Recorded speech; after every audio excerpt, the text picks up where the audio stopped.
Hi, today we're with Rob Ashton, the NDP leadership candidate. He's from BC and you're a union leader.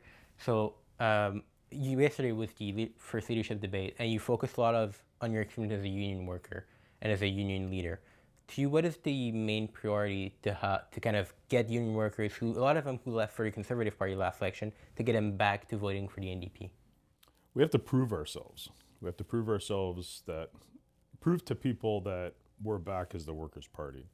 Because what I've been hearing as I've been on the campaign trail is we kind of left the workers behind. And whether we did it on purpose or by accident, we allowed Pierre Poilievre and the Conservative Party to come in and pretend that they're workers. And Poilievre's the worst cosplayer ever, especially when he's saying that he's a worker, because I don't think he's worked a day in his life outside the house.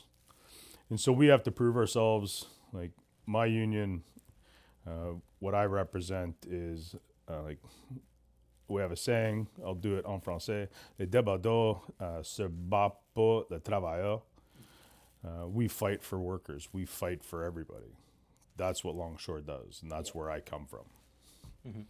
And something that struck me yesterday in the debate is you talked about you've seen 20 people die in the workplace on the docks.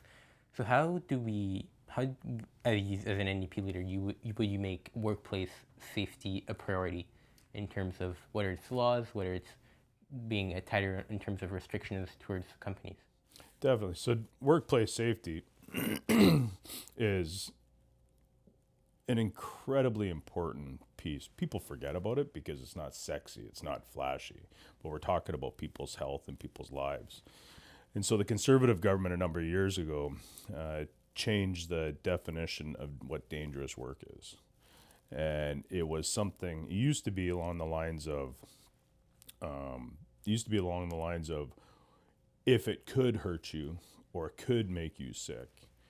So that way it was safer for a worker. If you look at asbestos, it's not going to hurt you right now, but it's going to hurt you later on in life. But now under the definition, something like that would be really hard to push forward. And so it would have to kill you like instantly, as the way the law is written today. So that would be one of the main things in the labor code that we would change. And being able to persecute more employers that kill their workers and they're found liable, put them in jail, like what United Steelworkers pushed for a number of years back, the Westray law.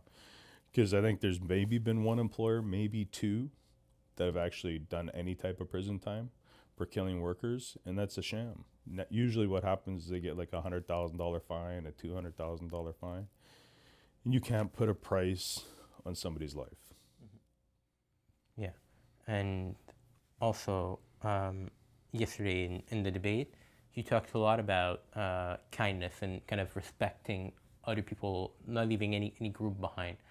So if you're the NDP leader, how are you going to get the different factions and coalitions of the NDP? We talked earlier about workers, but there's a lot of minority groups, indigenous people who vote for NDP. How are you going to get them all together into like a common project, a common vision for the NDP?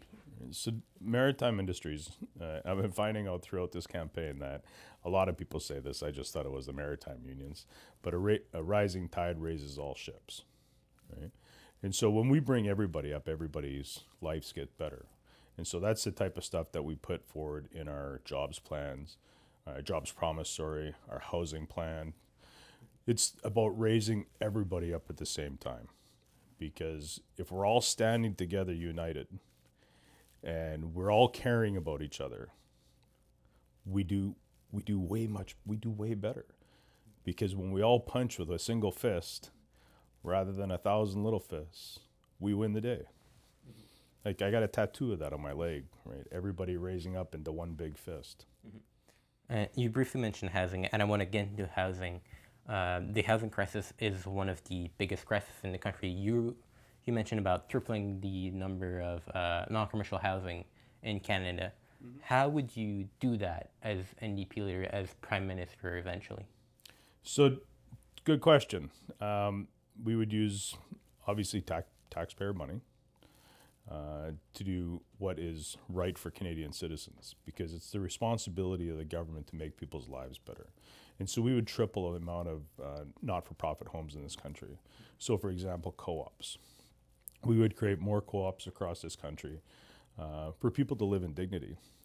Because, like my daughter, she's 21 years old, and there's no way she'll be able to afford a house and move out on her own. Or university kids coming out of class, or coming out of school, college students coming out of school, high school students. There's no way they can afford a place. Average rent in Vancouver for a one-bedroom place is about $1,800 a month. If a young person can find a job, there may be making maybe $2,500 a month, if that much. Yeah. That might be on the extreme. So now what? $1,800 to $2,000 of that's going to rentals, to housing. You got $500 left over. It's obscene. So this is going to be one of the main goals that we get into once we form government, is we're going to be creating housing. Yeah. And so, but to create housing, you'll need to work with the provinces, because a lot of housing projects are kind of within the provincial jurisdictions. So how would you manage those relationships with the provinces, who may not necessarily share your vision? Some of them have NDP premiers, but not all of them have NDP premiers. So how would you manage these relationships with premiers from all different political parties and backgrounds? So initially, we'll work with all governments that want to, right, territorial or provincially. If governments choose not to, that's on them. But the provinces and the territories that choose to work with the federal government, led by the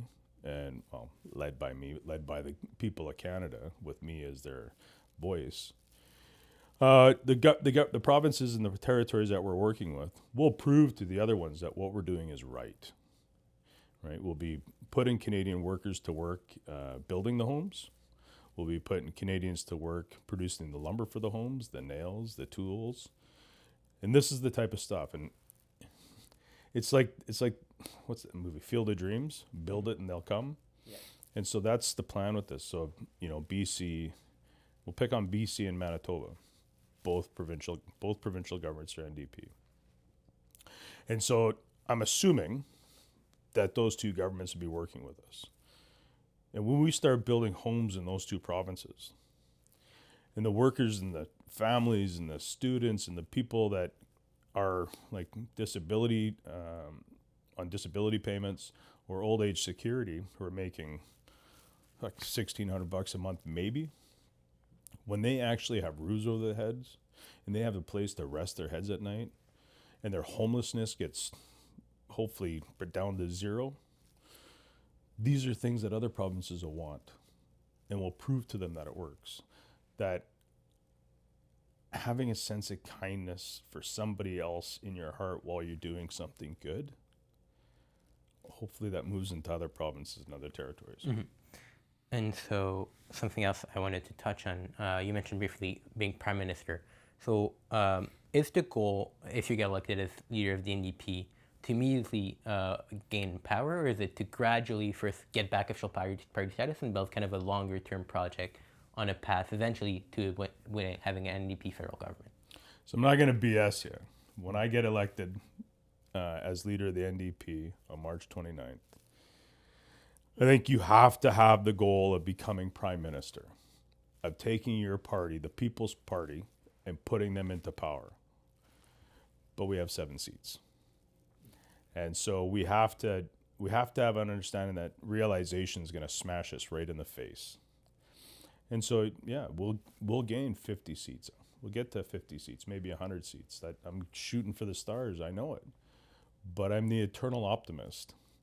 And if we present ourselves the way we should be presenting ourselves for the last 10 years or 20 years, we can do it. We almost did it on a Jack. We're that close. And we can do it again, because I have faith that what we're offering to Canadians, they're going to want. Yeah. You mentioned Jack Layton here. I wanted to talk to you about 2011 and especially here in Quebec, the Orange Wave. NDP won about 3/4 of the seat in the province. So, and now we're just 15 years later, we're down to one, Alexandre Boulris. So how would you convince Quebecers to vote for a party that they once voted for in droves, but today they seem to have almost completely abandoned outside of Montreal? So I think what we're seeing in Quebec right now is the same thing that we're seeing across the country. We're seeing we're seeing people's lives become harder and harder and harder because the rich keep getting richer because that's the way the laws are written, and the working class keep getting held back and held back and held back. And so I think the people of Quebec will recognize that the jobs promises that we have put forward applies to Quebec as well, just like it applies to every other province. The housing program that we put forward will apply to Quebec just like it applies to every other province. And I think the people of Quebec are going to understand that when we run our candidates are going to be coming from the communities, are going to be good social activists, are going to be good trade union leaders, people that know their communities, and people that won't quit, that people that'll fight for them, fight for the people in their communities. And this is what we're going to be bringing to the party, but more especially what we're going to be bringing to the province of Quebec. You said people that won't quit. We've had over the recent weeks many, two actually. We had Chris Entremont moving from the Conservatives to the Liberals.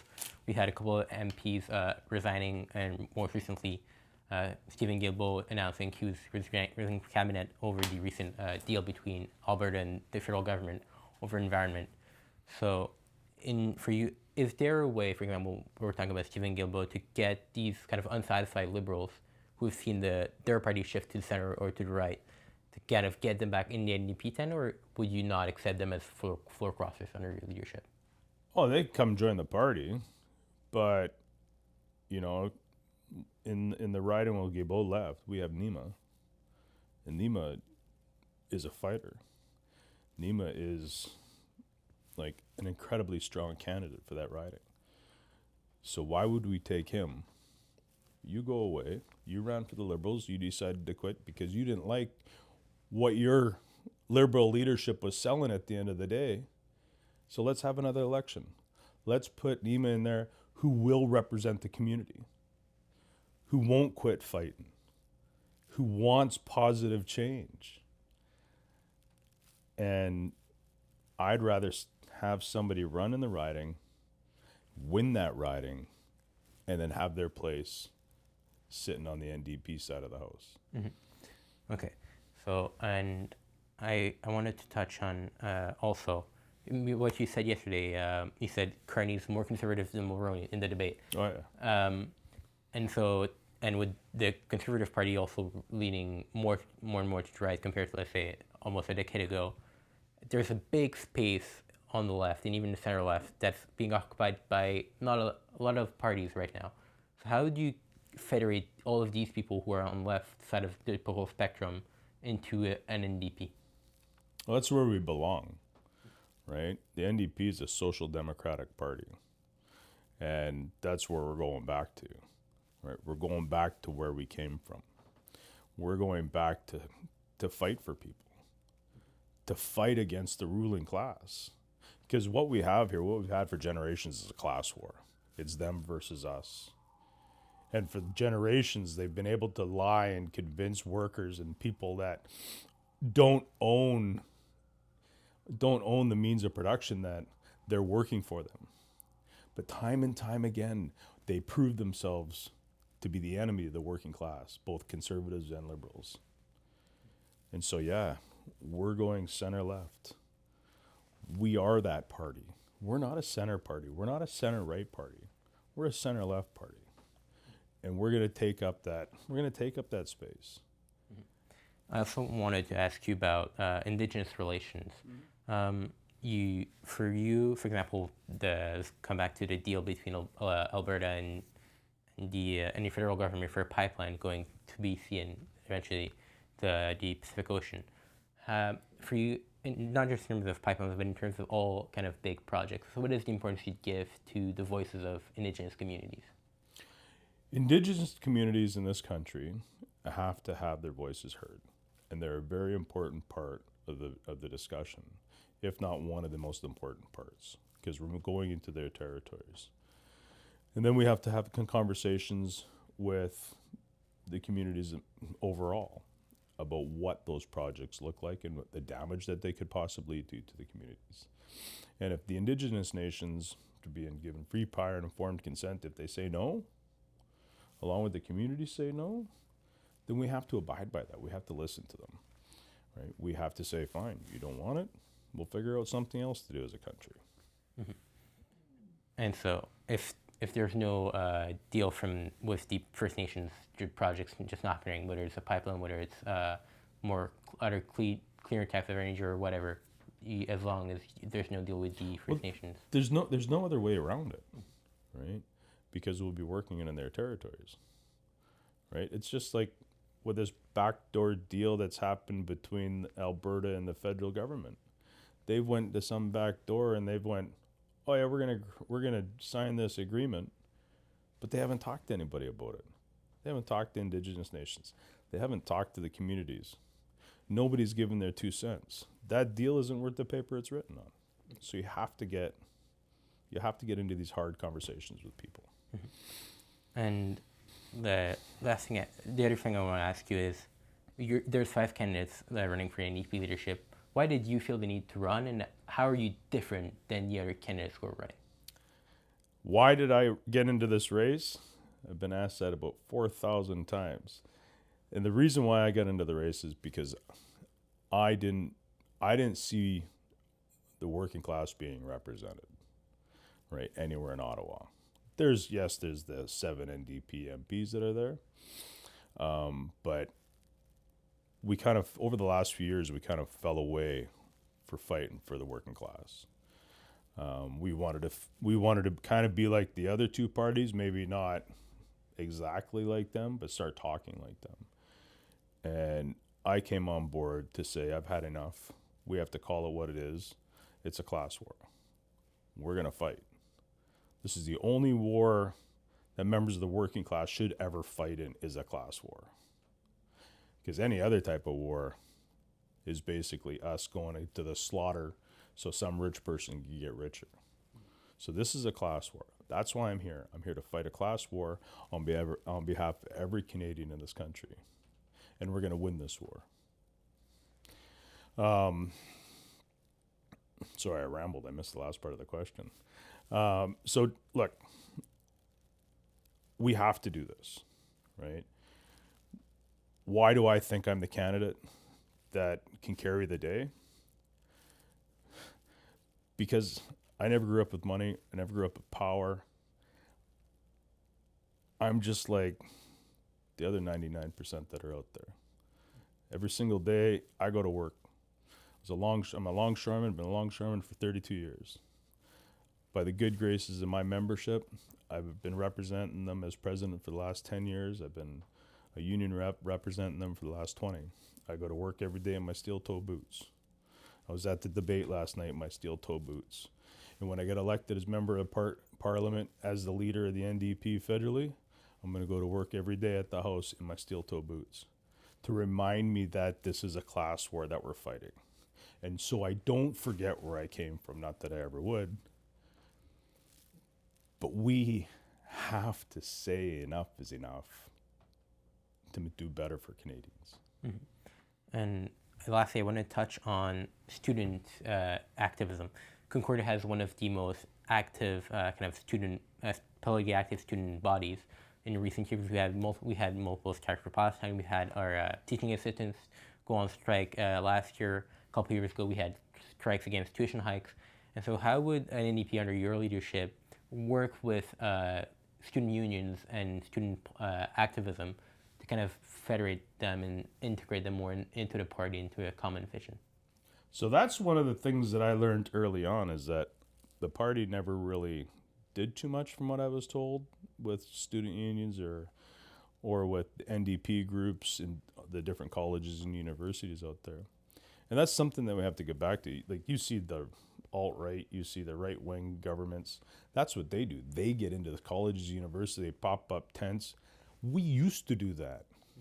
We used to go stand on a soapbox and talk to hundreds of people, but we stopped doing that. And so, yeah, we have to start working with the universities, the students at the universities, the students in the colleges. Tuition, Tennille Johnston, one of the other candidates, has been arguing for free tuition. 100% agree with her. Because why should you go to school, spend tens of thousands of dollars or whatever your course costs are? Who knows what kind of credit card debt you're going to come out with because maybe you can't find a job, so you're living off your credit cards. And then when you graduate and you need a degree, you come out, you have no job. Then what? You go back to school to try to get another degree so you can find a different job? It's BS. And so we have to be working with the student unions and the different NDP groups across the country and in schools, even in high schools, so that we can actually come out with a solid message about what needs to be done in the federal government. Because I'm done talking at people. As the leader, we have to talk together. That's why I was given 2 years and 1 month to, well, maybe not in this interview, I'm doing a hell of a lot of talking, but my job is to listen to you, is to hear your voice, and then put your voice through my lips when I get to Ottawa. Mm-hmm. And so, is it, for you mentioned recent high schools, like they did mock elections in the high schools, and had that been the result, the mock election, Conservative would have won a majority in his first time in, I think, over 20 years that high school students in their mock elections voted for kind of a conservative government. And so is it a case that the NDP hasn't been able to reach young voters and listen to their concerns over recent years? So I'm new to this. It's been like 2 months really since I've been getting into this and in depth in this and learning about where we go and where we don't go. But everything that I hear is we just never went to the schools. That's wrong. Because if we don't go to the schools, nobody's going to talk about us. Right? If you run the university program or the NDP program here at Concordia, and me or another MP or somebody doesn't come and say, "Hey, how you doing? What's going on? How can we help you?" Or let's host an event here. Let's get a bunch of people together and have a good time. How the hell are you gonna do anything here? Because everybody's gonna go, well, nobody comes and sees us. Everybody ignores us. So why are we gonna work with you? The support has to come from us to you, to prove to you and to prove to the other students that we're here, we're back, we're ready to work with you. We want to lift this party up. We want to lift students up so their voices are heard. That's what we have to do. Not yesterday, not tomorrow, but right bloody now. That's what we have to do. Yeah. And so, to conclude, en conclusion, on est au Québec. Je dois vous demander, votre français, comment il se porte? Comment vous faites, quels sont vos efforts pour apprendre le français et pour connecter justement avec non seulement les Québécois, mais les communautés francophones partout au pays? Okay, I'm going to see if I got that, but I'm going to do it en anglais, if that's all right. You want to repeat the question in English and then you can try to answer in French? Just hold on, let me see if I get this right. Yeah, no worries. Because I'm trying to, how do we communicate with Quebecois, with francophones? Yeah, and how are you getting along with your French? Oh, mon français, comme ci, comme ça. I've been working on my pronunciation mostly because I want people to understand what I say. And yes, I take notes. But I've got an amazing team of Quebecers that surround me. That's why I'm biased. That's why I think my pronunciation and the way I spoke at the debate came across really good, is because they've been drilling pronunciation into me. The French language, le français francophile, for me, pour moi. I'm working every day on it. I have cinq instructors that all touch me one part of the day so that I can learn, because they all have different accents and they keep drilling stuff into me. And so it's getting the vocabulary from here to here, so I don't sound like an anglophone speaking en français, so I actually can have a good conversation. Well, Rob Ashton, you're running for NDP leadership. The leadership race is until March next year. That's when the convention of the NDP is going to happen in Winnipeg, and the NDP leader is going to be elected. So thank you very much for taking the time today. Thank you. Appreciate it.